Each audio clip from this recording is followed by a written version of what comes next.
Ladies and gentlemen, hi. This is Saturn. This Casey? is Casey, Massachusetts.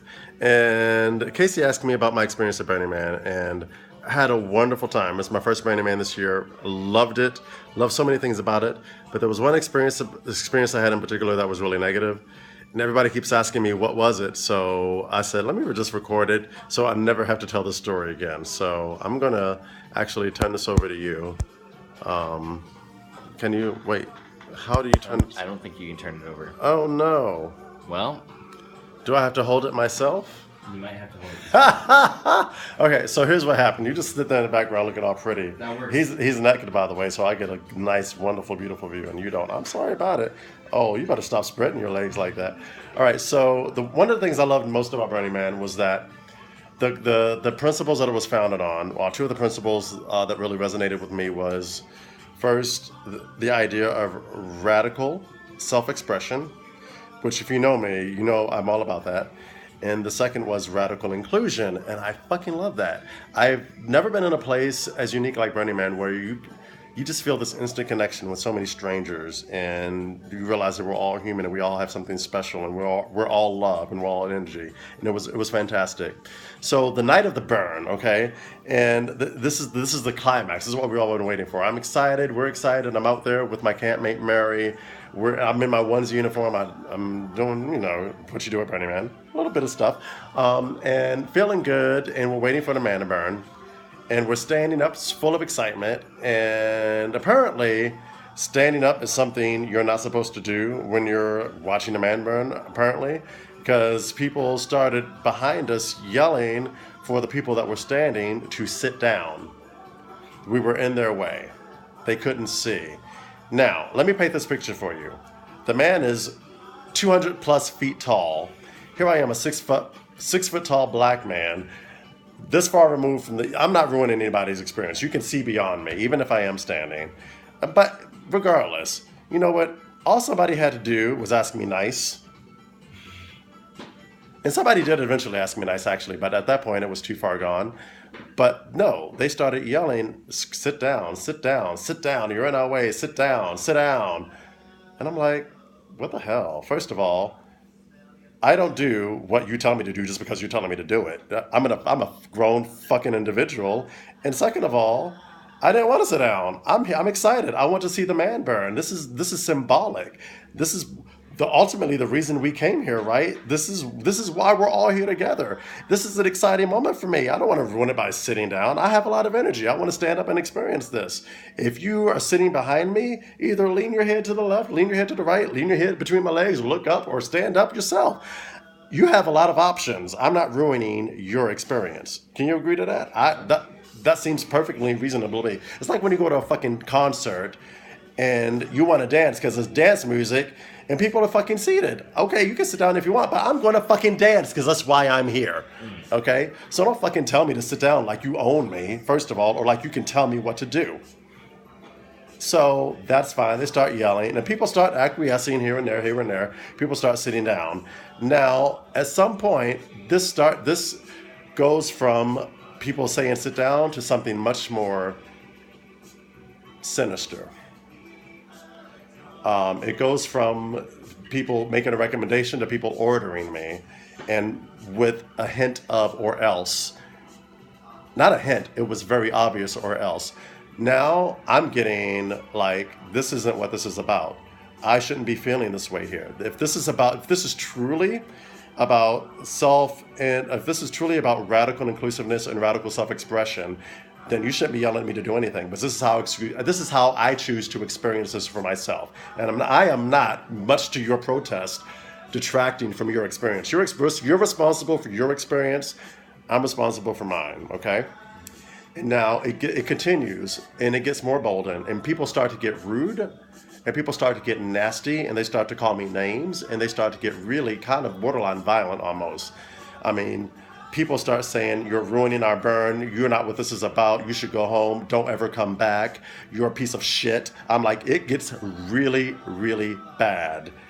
And as I look around me and I see these people that are hurling these insults and everything, and I'm like, wow, I don't see a single person of color in this audience. So I think it's kind of interesting to me that all of you who have never had to stand up for a goddamn fucking thing in your entire life because you're born with so much privilege are yelling at me, the singular black man, to sit the fuck down and get out of your way. I fucking refused at that point. You fucking piss me off now. Somebody did come up and actually try to have a decent conversation with me and politely asked me to sit down. And I stated my case and I said why at this point I could no longer do it because it was about principle. It's about why we're here, and it's about the fact that no, I am not going to let that kind of rhetoric push me or force me to do something I didn't want to do. I was standing up for myself right now. And I'm like, I'm not fucking Rosa Parks.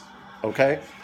And the irony of it, what really pisses me off is that we are here burning down the symbol of conformity. Okay, we're burning the fucking man. We're burning the whole idea of conformity and people not being able to express themselves and people being forced into certain boxes and people being discriminated against and all of these ideas. We're escaping. We're supposed to find our freedom here. And this is the antithesis of what we're here for. And yet these people are telling me that I'm the problem. And I fucking refused. I fucking refused. I had people get up and tell me they're going to beat my ass. I had people get up and tell me that I should never come back. They held up a coat in front of me so that I couldn't see it when a man started burning. I didn't say anything. I held my ground. I stood my ground, and I refused to be bullied. I refused to be pushed over because obviously all of you motherfuckers don't get it, but I got it. And to show me what I was made of, because at the end of the day, I was the only motherfucker in that whole entire place that stood the entire time. And I was not, they were going to have to physically force me down. And one of them did say he was going to do it. They tried. And I said, if a motherfucker touches me, if a motherfucker tries to balance on me, oh, it's going to be over. Thank God nobody did. Because I was in a place where I was ready to hurt someone. I was very emotional and I was not thinking clearly at that point, let me tell you. Okay, I was very emotional. And as the man was burning, as we're getting to the end of it, and I'm clearly not sitting down, and I'm standing there stating my case, this guy comes up to me, a black guy, and I didn't hear him out of nowhere because I didn't see any black people. Let me tell you, it wasn't many of us.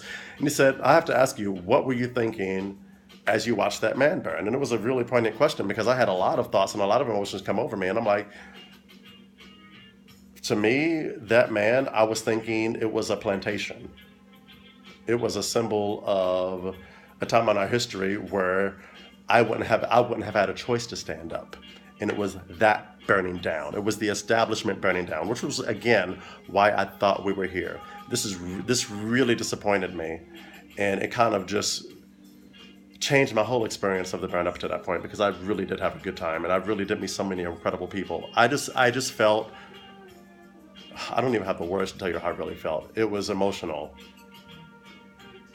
And I really can't understand when I put myself in the place of people who didn't have a choice, people who were beaten, who were fucking killed, who were hanged, who were forced to submit because they had a will of their own and they were not allowed to exercise it. That's what it felt like I was rebelling against, that kind of rhetoric. And that's the kind of energy that was there. And it was really painful. So yeah, that was my bad experience at Burning Man. I didn't appreciate it, and I couldn't even enjoy the rest of the night. I had to just go be by myself.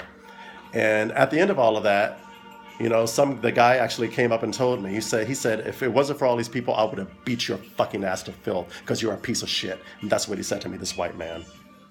And I had to hear all this. And as I'm walking back to my camp, people in my own camp saying, Saturn, that was wrong. You don't have the spirit of Burning Man. That's not what it's about. It's about the group. You're running for the group. I'm like, no, fucking, I disagree. I said, groupthink has been the root cause of every fucking bad thing that's happened in our world. It's up to individuals to think for themselves and make a fucking decision and stand up for what they believe in is right. And that's what it comes down to. And you know what? At the end of the day, I really showed myself what I was made of because I was not about to sit. There was no fucking way on the high earth I was ever going to sit for these motherfuckers. And that, you know what? And that showed a lot about who I was. But ooh, that was not what I expected to get from Burning Man. And so, if you were there, I don't know if you experienced that. Maybe you had a different experience. That was my experience. And that's it. Bye.